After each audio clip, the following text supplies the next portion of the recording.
Isabelle Huppert fête ses 70 ans ce 16 mars 2023, dont plus de 50 ans derrière une caméra. En effet, l'immense actrice française apparaît ainsi à ses débuts dans le film de Nina Compagnie, Faustine et le bel été en 1972. Formée au Conservatoire de Versailles, à l'école de la rue Blanche puis au Conservatoire national supérieur d'art dramatique, Isabelle Huppert était faite pour jouer. Une passion qu'elle a transmise à ses héritiers, notamment son petit-fils qui a fait des débuts précoces et remarquables en tant que comédien. En effet, si l'ombre d'une est née aussi talentueuse qu'Isabelle Huppert peut réfréner des envies de cinéma, son petit-fils Gabriel Merz-Chama a franchi le pas. Le fils de Lolita Chama, l'une des 3 enfants de l'icône rousse du cinéma, a fait ses premiers pas à 8 ans dans un rôle qui est loin d'être de la figuration. Il joue dans Les Intranquilles de Joachim Lafosse, incarnant Amine, l'enfant du couple joué par Leila Bekti et Damien Bonnard.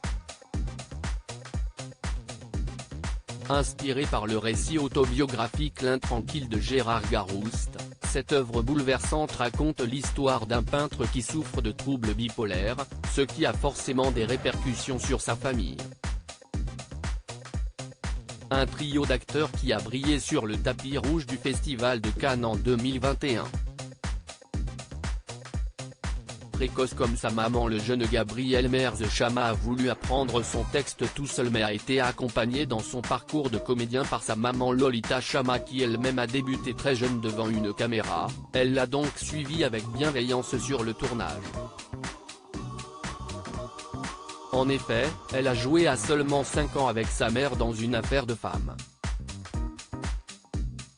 Comme son fils, elle a joué dans un drame, quoique encore plus tragique puisque ce long métrage de Claude Chabrol datant de 1988 fait le portrait d'une des dernières femmes guillotinées en France. Depuis, la fille du discret producteur Ronald Chama, qu'on a vu en novembre 2022 enceinte d'un 2e enfant, poursuit sa carrière de comédienne.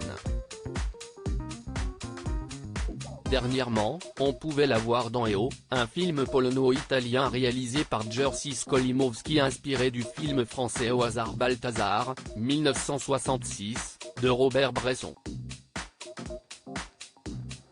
Présenté en compétition officielle au Festival de Cannes 2022, il a remporté le prix du jury. À quand le red carpet d'Isabelle Huppert réunit sa fille mais aussi son petit-fils.